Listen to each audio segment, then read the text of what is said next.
दूसरी जगह पे लेके चलता हूं, हैबिट नंबर 2। और मैं आपसे पूछना चाहूंगा कि बताएंगे कि आपकी क्या है ना? चलिए बताइए क्या लिखा है मैंने। 13 एक आवाज आई, एक आई बी, दो आवाजें मैंने सुनी। डब्ल्यू किसने बोला? डब्ल्यू? अरे दोस्त वेरी गुड, 3 चीजें सुनी। एम 4, मैकडोनल्ड उल्टा, अरे सर कमाल कर दिया आपने सर। 5 और डब्ल्यू 6, आई, हाँ क्या बोला? यहां से भी कुछ आया, आई एम। तो करीब करीब 8-9 परमुटेशन कॉम्बिनेशन निकल के आ रहे हैं। क्लियर किसी को नहीं हो रहा कि ये मामला क्या है ना? डबल वी भी बोला, देखो नई चीज निकल के आई, ये मैंने भी सुनी आज। ये तो समझ नहीं आ रहा कि ये क्या है। जो दूसरी हैबिट आपको दोस्त डेवलप करनी है यहां पे, वो मैं आपके सामने लेके आ रहा हूं as a entrepreneur, as a human being also.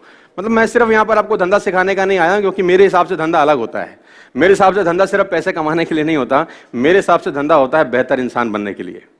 सब लोगों की परिभाषा अलग अलग होती है धंधे की, है ना? किसी का धंधा तब अच्छा हो जाता है जब वो 100 करोड़ कमा लेता है। मेरे लिए धंधा तब अच्छा होता है जब मैं 4 नई हैबिट डेवलप कर लेता हूं। सबके लिए अलग अलग डेफिनेशन है। तो दूसरी हैबिट आप सीख सकते हैं इस एग्जांपल से, और मैं आपको दिखा रहा हूं कि ये क्या है। ये भी कंफ्यूजन है आपको, 8-9 चीजें आप बता रहे हैं। अब बताइए ये क्या है? अब क्या है ये? अब बीच वाला क्या था? बी। आपको पता कैसे चला बीच वाला क्या है? उसकी संगत देखकर। आप कौन हैं ये डिफाइन तब करेगा कि आप किन लोगों के बीच में रहते हैं। आप किन लोगों के बीच में रहते हैं वो डिफाइन करेगा आप क्या हो। नहीं तो लोग अंदाजा ही लगाते रहेंगे, ये ऐसा है, ये वैसा है। ये वो कहते हैं ना, you are the average of 5 people you spend the most time with. आप उन 5 लोगों का एवरेज होते हैं जिनके साथ आप जीवन बिताते हैं। दोस्तों मैं आपको बताना चाहूंगा, फ्रॉम द लास्ट 15-16 ईयर जो भी मैंने अचीवमेंट अपनी लाइफ में छोटा मोटा किया है, from a scooter to S class Mercedes, मैं इसलिए बता रहा हूं क्योंकि ये एक ऐसी हैबिट है जो अगर आप डेवलप कर सके, और वो है अच्छी संगत की हैबिट। देखो, आप कुछ भी कंट्रोल कर सकते हो, लेकिन थॉट्स कंट्रोल करना बड़ा इंपॉसिबल काम होता है यार। कौन आदमी आपके कान में आके क्या बोल देगा, उससे आप कितना बर्बाद हो सकते हो, इसकी कल्पना आप कभी नहीं कर पाओगे।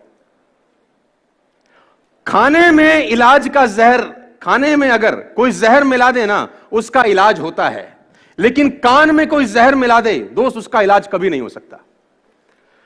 तो आपको जो दूसरा हैबिट डेवलप करना है एज एंटरप्रेन्योर और एज अ ह्यूमन बीइंग, और कुछ भी आप समझिए, वो है कि आपके आसपास का जो सर्कल होना चाहिए, जो संगत होनी चाहिए ना, वो शानदार लोगों की होनी चाहिए। और अगर शानदार लोग नहीं मिल रहे तो बेटर है कि आप अकेले रहिए। और ये एक ऐसी क्वालिटी है, अगर आप डेवलप कर सके तो आपको कहीं से कहीं तक पहुंचा सकती है। आपकी संगत डिसाइड करती है आपका फ्यूचर क्या होगा। मैं आपको बता दूं, अगर आपके ग्रुप में 8 लोग हैं जो फिटनेस को लेकर बड़े जिज्ञासु हैं और फिटनेस को लेकर बड़े मोटिवेटेड रहते हैं, मैं गारंटी के साथ कह सकता हूं आपका पेट निकला ही नहीं होगा। चैलेंज है। और लेकिन अगर आपकी संगत में सब रहते हैं आड़े टेढ़े, आपका भी 15-20 दिन बाद हाल वही होने वाला है। A people is known by the company, सुना ना आप लोगों ने डालोगे, है ना? आदमी की पहचान उसकी संगत से होती है। देखो, और सारा का सारा खेल संगत का है। हम लोग उस दिन भी पढ़ा रहे थे कहीं पर कि वो जो मंथरा थी ना, वो सलाह लेती थी कैकई, मंथरा सलाह देती थी कैकई को, देती थी कि नहीं देती थी? देखो, आपको अपने अगर पुराना इतिहास पढ़ा है तो लेती थी। और क्या किया उसने सलाह देके? देखो, मतलब कांड कर दिया ना पूरी तरह से। हम आप इसको पॉजिटिव ले सकते हैं। आप तुम तो कह रहे हो रामायण बना दी, उसको देखो 14 के लिए भेज दिया तुमने यार, है ना? कितना बुरा किया। 14 साल के लिए ना कोई गलती, ना कोई बेचारे का कोई दिक्कत। सुबह सुबह रात को कितना एक्साइटेड रहा होगा कि सुबह मिलेगा राजपाट, और सुबह मां ने बोला 14 के लिए निकलने चल, कोई राजपाट नहीं है। और दिक्कत देखो, वो कहते हैं डेस्टिनी जब क्रूर हो जाती है तो कितनी क्रूर होती है। जब वो निकला 14 साल के लिए तो चप्पल पहन के निकला, रास्ते में भरत ने वो भी उतरवा ली। डेस्टिनी की आप इंतहा देखो। अरे भरत से पूछो भाई, तू कोई कपड़ा ले लेता, तेरे को सिंहासन पे ही रखना था बाबू।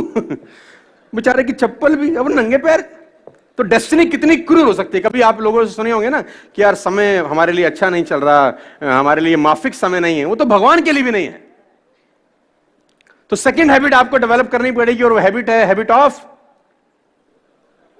Good company. और देखो बैड कंपनी आपको नुकसान करेगी। अब पता कैसे चलेगा गुड है कि बैड? बड़ा अच्छा क्वेश्चन है ये, किसी ने मुझसे पूछा। अब किसी के माथे पे लिखा होगा गुड है, मैं आपको बता देता हूं, बड़ा सिंपल फिलॉसफी है। जिन लोगों के बीच में बैठ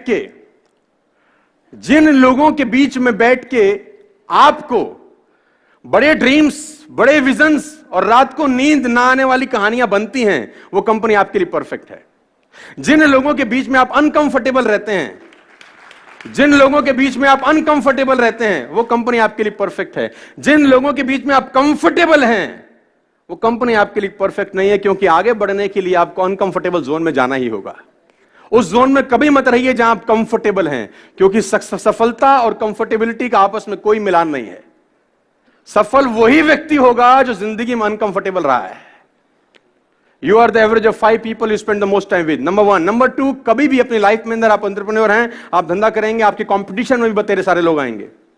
कभी भी एक बात गांठ बांध लीजिए, किसी भी सफल आदमी की बुराई मत करना अपनी जिंदगी में, आप फेल हो जाएंगे सर। मैं आपको अपना एक्सपीरियंस बता रहा हूं फ्रॉम द लास्ट 15-16 ईयर्स। कभी भी सफल आदमी की बुराई मत करना, क्योंकि आप बुराई सफल आदमी की नहीं कर रहे होते, उसकी सफलता की कर रहे होते हैं। हेलो, आप बुराई किसकी कर रहे होते हैं? सफलता की। और सफलता सुन रही होती कि मुझे बजा रहा है ये, सफलता बोल रही है इसके पास जाने की जरूरत नहीं है। भाई कभी भी जिंदगी में किसी सफल आदमी की बुराई मत करिएगा। मैंने 2 बातें आपसे अभी तक डिस्कस करी। Number 1, keep everyone along with you. Number 2, good company. ये 2 हैबिट्स आपको डेवलप करनी पड़ेगी। अगर आप तैयार है तो मैं तीसरी पे लेके जाता हूं। अरे जोर से बोलिए ना यार, मतलब मैं देखो इतना दूर से आया हूं यार, देखो पसीना भी निकल गया यार। और ऐसी फ्लाइट इन्होंने बुक कराई है 5:30 मॉर्निंग। ऐसा करता है कोई किसी के साथ? मतलब आपको पता है 5:30 मॉर्निंग का मतलब क्या होता है? सर 5:30 मॉर्निंग का मतलब ये होता है इंटरनेशनल एयरपोर्ट पे 2 घंटा पहले आपको जाना है ना, तो आपको पहुंचना है 3:30 बजे। और मेरे घर से एयरपोर्ट 40 किलोमीटर है ना, तो it will take 1 hour, sorry it take 1 hour to reach. तो 3:30 पहुंचना है, तो कितने बजे निकलना पड़ेगा सर? 2:30 बजे। अच्छा 2:30 बजे आप निकलेंगे कब? अगर आप पूजा पाठ करने वाले हैं तो 1 घंटा आपको पहले भी चाहिए, तो कितना बजे उठेंगे?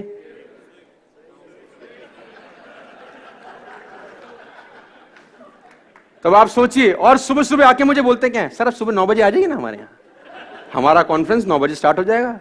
मैं अपना मोबाइल स्विच ऑफ करके सो गया। तो ऐसा मत करना सर दोबारा कभी। एक्चुअली मैं रात को सुबह जब जाना होता है ना, तो नींद नहीं आता यार। वो 2 बातें समझ में आई, तो मैं तीसरी बात पे आपको लेके जाता हूं। Always join a harder group, they will take best of 2। हमेशा हार्ड ग्रुप में ही रहिएगा सर। आप उस ग्रुप में रहिए जो आपसे हार्ड निकलवा सके।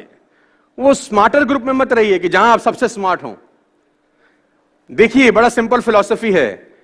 आप अगर 5 लोगों के नेटवर्क में रहते हैं और आप सबसे ज्यादा पैसा कमाने वाले हैं उन 5 लोगों में, अगर आप 5 लोगों के बीच में रहते हैं और आप उन 5 लोगों में सबसे ज्यादा पैसा कमाने वाले हैं और सबसे ज्यादा नॉलेज कमाने वाले हैं, तो उस ग्रुप को तत्काल छोड़ दीजिए, क्योंकि वो लोग आपका फायदा उठा रहे हैं, आपका नुकसान हो रहा है। अगर आप 5 लोगों के बीच में हैं जिसमें सबसे ज्यादा नॉलेज आपके पास है, लेकिन आप चौधरी तो रहेंगे उसमें, है ना, उसमें आपको कंफर्टेबिलिटी है कि सामने वाला कुछ भी पूछेगा, आपके बाद हमें सब पता है भाई, लेकिन आपका लॉस है, आपकी ग्रोथ नहीं होगी। आपकी ग्रोथ वहां होगी, उस ग्रुप में होगी जिसमें आपके पास सबसे कम नॉलेज है। सीखने का मजा सबसे ज्यादा वहीं होगा जहां आपके पास नॉलेज। बात समझ में आई?